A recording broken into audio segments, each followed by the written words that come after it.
You are deputy chief minister of the state and మీకు అసలు కనీసం పరిజ్ఞానం లేదు, కనీసం విఘ్నత లేదు, ప్రజల పట్ల కన్సర్న్ లేదు. మీరు వెళ్ళిపోయి మీ విజయోత్సవ ర్యాలీలో మీరు ఉంటే నిన్న పరిస్థితి ఏంటి, ఇక్కడ ప్రజల పరిస్థితి ఏంటి? కనీసం ఒక ఉప ముఖ్యమంత్రిగా వచ్చి ఈవెన్ చంద్రబాబు నాయుడు గారైనా కనీసం ఫోటోలకు పోజులు అయిన ఇచ్చి వెళ్ళిపోయినారు సార్. నారా లోకేష్ ఫోటోలకు పోజులు ఇచ్చి వెళ్ళిపోయినారు. కనీసం ఈయన వాళ్ళకి వెళ్ళి కూడా తిరిగి చూడలేదు. ఈ విధంగా ఒక అధికార ప్రభుత్వం వచ్చి 3 నెలలు కాకముందే ప్రజల పట్ల ఈ విధంగా ఎవర్షన్ ఉంటే వీళ్ళకి చెప్పే మాటలు ఏంటి సార్? చెప్పే మాటలేంటి? చేసే పనులేంటి? ప్రభుత్వంలో మేము లేము కదా, మేము వెళ్ళి పరిపాలించడానికి. మేము నిన్న ఫ్లడ్ మేనేజ్మెంట్ లో మా కొలీగ్ చిక్కుకుంటే ఫ్యామిలీ మొత్తం 2 రోజుల నుంచి వాళ్ళు ఫుడ్ అన్న ఇవ్వండి, కళ్ళు తిరుగుతున్నాయి, పడిపోతున్నామని అంటే మేము అట్లీస్ట్ మా ఫ్రెండ్ ఫ్యామిలీకి ఫుడ్ ఇవ్వడానికి మేము we tried our level best. ఎందుకంటే మేము వెళ్ళి అక్కడికి వెళ్ళి చేయడానికి they are not allowing, common man allow చేయనీయటంలా. వీళ్ళు ఎవరైతే ఆథరైజేషన్ ఇచ్చారో వాళ్ళని తప్ప ఇంకెవరిని బియాండ్ 1 పాయింట్ ఎలో చేయనీయటంలా. సో ఎలో చేయలేనప్పుడు మేము చేయడానికి కూడా మా చేతులు ఏం లేదు. Nothing there in my hand. అరే you are deputy chief minister, మీరు డిప్యూటీ చీఫ్ మినిస్టర్ అయ్యుండి మీరు కనీసం ప్రజలకి ఏమైందో చూద్దామని వాళ్ళ కోసం ప్రయత్నం చేయని మీకు అసలు బాధ్యత ఉందా? సినిమా డైలాగులు చెప్పుకుంటూ సినిమాల్లో నటించే వాళ్ళని మంత్రులను ఉప ముఖ్యమంత్రులను చేస్తే రాష్ట్రం ఇట్టానికి కర్మగాలిపోతుంది. నేను ఇంకొక మాట చెప్తాను నరసింహరావు గారు, ఒక మాట చెప్తాను. హానరబుల్ డిప్యూటీ చీఫ్ మినిస్టర్ ఇంతకు ముందు ఇదే సిచ్యువేషన్ వచ్చినప్పుడు ఏం చెప్పాడని మీకు ఒకసారి వీడియో చూపిస్తా. ఎందుకంటే మనుషులు ప్రజలకు కూడా అర్థం కావాలి. ఎలక్షన్ కాకముందు ఎలా ఉన్నారు, ఎలక్షన్ అయిన తర్వాత ఎలా ఉన్నారు, పదవి రాకముందు ఎలా ఉన్నారు, పదవి వచ్చిన తర్వాత ఎలా ఉన్నారు, పదవి రాకముందు ప్రజల పట్ల ప్రేమ ఏంటి, పదవి వచ్చిన తర్వాత ప్రజల పట్ల ప్రేమ ఏంటి. ఇప్పుడు ఒక ఆడపిల్లల మిస్సింగుల కేసుకు సంబంధించి గొంతు చించుకొని రంకెలేసిన పవన్ కళ్యాణ్ గుడ్లవెల్లేరు సంఘటన మీద స్పందించారా కనీసం? అసలు వందల మంది అమ్మాయిలు మానాలు బయటపడి వీడియో తీసుకున్నారనేటువంటి ఎలిగేషన్ వచ్చినప్పుడు కనీసం వాళ్ళ మీద స్పందించాల.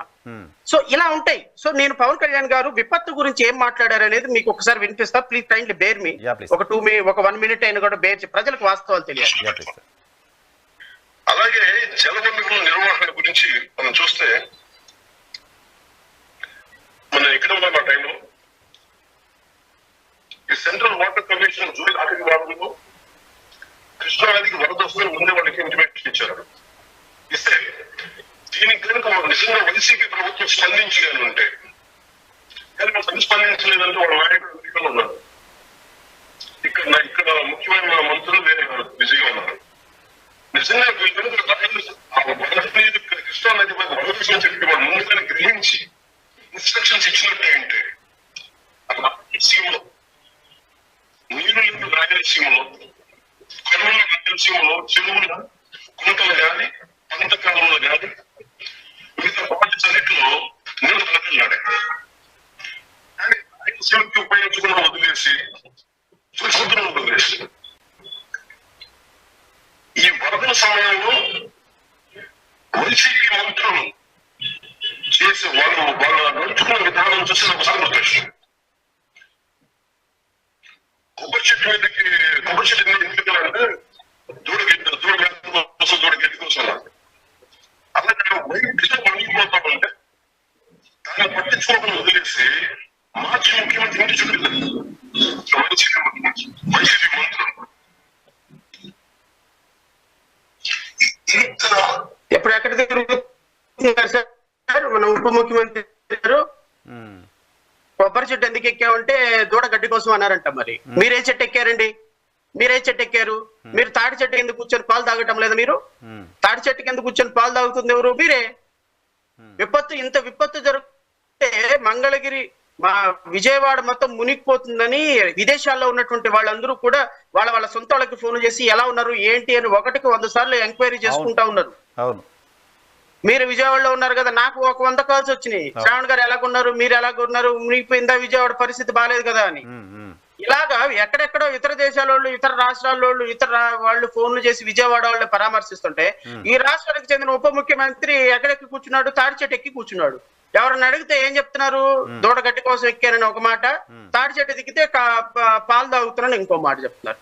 ఇది వైసీపీ మంత్రులు ఏం చేస్తున్నారు? మరి మీ మంత్రులు ఏం చేస్తున్నారా? గాడిదలు కాస్తున్నారా మీ మంత్రులు? ఎంతమంది మంత్రులు వచ్చారు చూపించండి. 1-2 వీడియోలు తీసుకుంటున్నారు సార్, వీడియోలోకి వస్తున్నారు. ఆ వీడియోల్లో 4 నీళ్ళలో మోకాళ్ళ లోతు నీళ్ళలోనో లేకపోతే నడుము లోతు నీళ్ళలోనో దిగుతున్నారు, 4 వీడియోలు తీసుకుంటున్నారు, ఇంకంతే గాయం. ఒక కలెక్టర్ గాని, ఒక అధికారి గాని, ఒక మంత్రి గాని, ఒక ఎమ్మెల్యే గాని సిన్సియర్ గా సీరియస్ గా ఎఫర్ట్ పెట్టి వాళ్ళని రక్షించే ప్రయత్నం చేయాలి. ఒక 100 మందిలో 200 మందిలో హోటల్ యజమానులు పిలిచారు, మీరు ఇదిగో వీళ్ళకి ఒక 1000 మందికి భోజనాలు ఉంటే, వీళ్ళకి ఒక 1000 మంది భోజనాలు ఉంటే, వీళ్ళకి ఒక 10,000 మందికి భోజనాలు ఉండాలని హుకుం జారీ చేశారు. వాళ్ళు మళ్ళీ హోటల్లో ఎక్కడ భోజనాలు ఉండకపోతే వాళ్ళ మీద కేసులు బుక్ చేస్తారు. హుకుం జారీ చేసి వెళ్ళిపోయినారు. ఇంకంతే. భోజనాలు ఎవరు ఇస్తున్నారు? భోజనాలు ఇచ్చేవాళ్ళు ఎవరు? ఒక ముఖ్యమంత్రి ఒక పడవేసుకుని తిరిగిపోతే బయటకు వచ్చేస్తారా? సో నేను ఇప్పుడు మీరు ఇంతకు ముందు ఒక ప్రశ్న అడిగాను నన్ను, శ్రవణ్ గారు ఎట్లా విపత్తు